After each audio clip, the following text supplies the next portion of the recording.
Hello friends, எல்லாம் எப்படி இருக்கீங்க?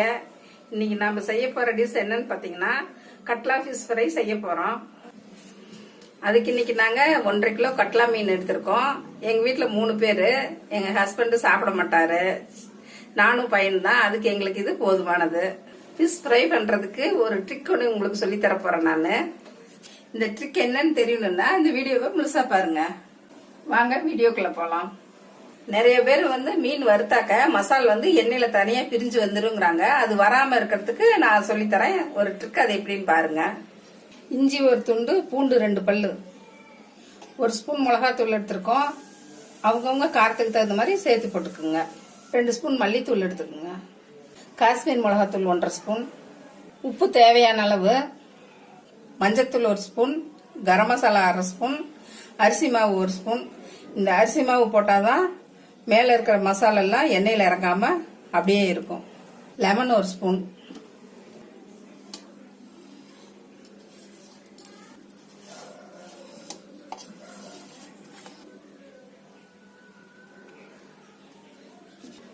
எண்ணெய் 2 ஸ்பூன் ஊத்தி, தண்ணி கொஞ்சமா ஊத்திக்கலாம். அதிகமா ஊத்தினா குழக்குழன்னு ஆயிரும்.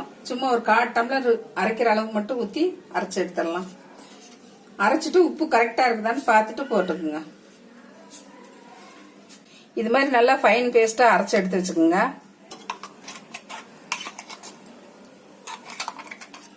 மீன் நல்லா கழுவி சுத்தம் பண்ணி வச்சு தண்ணி இல்லாம வடிச்சு வச்சிருக்கோம்.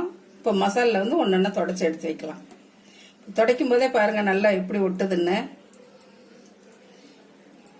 இதே மாதிரி ஒன்னொன்னா பெரட்டி நல்லா மசாலா தொடச்சு வெயில வச்சா நல்லா இருக்கும். ஆனா அதுக்கு ஒருத்தர் உட்கார்ந்து இருக்கணும் பக்கத்துல. அதனால ஃப்ரிட்ஜில் ஒரு பாக்ஸ்ல போட்டு ஃப்ரீசர்ல வைக்க வேண்டாம். ஃப்ரூட்ஸ் எல்லாம் வைப்போம்ல, அதுல ஒரு 2 மணி நேரம் வச்சு எடுத்து வறுத்தரலாம்.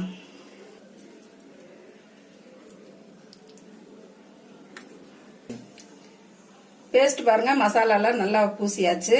ஒரு 1/2 மணி நேரம் ஊறினதுக்கு அப்புறம் எடுத்து பொரிச்சாக்க நல்லா இருக்கும். அடுப்பத்தி கடாய் வச்சிடலாம். மீன் பொரிக்கிறதுக்கு ஆயில் ஊத்திடலாம். ஒரு 3 ஸ்பூன் ஊத்துனீங்கன்னா போதும். எண்ணெய் காயிட்டும். எண்ணெய் காஞ்சிடுச்சு. மீன் ஃப்ரிட்ஜில் 1/2 மணி நேரம் வச்சு எடுத்துட்டு வந்தாச்சு. ஒன்னொன்னா பொரிச்சோம்.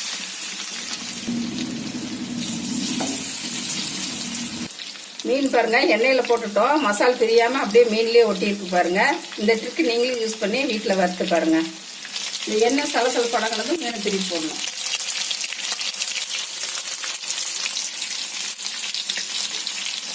இந்த எண்ணெய் சட்டை கொஞ்சம் அடங்கினதும் ஒரு பக்கம் வெந்துச்சுன்னு அர்த்தம். இந்த பக்கம் திருப்பி போட்டுருவோம்.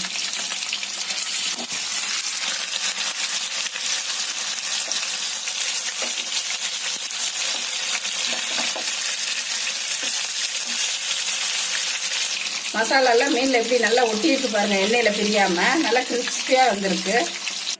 மசாலா ஒட்டி எவ்வளவு நல்லா சூப்பரா இருக்குது பாருங்க. சாப்பிட்ட டேஸ்டா இருக்கும். நீங்களும் இதே மாதிரி உங்க வீட்டுல மீன் வறுத்து சாப்பிட்டு பாருங்க.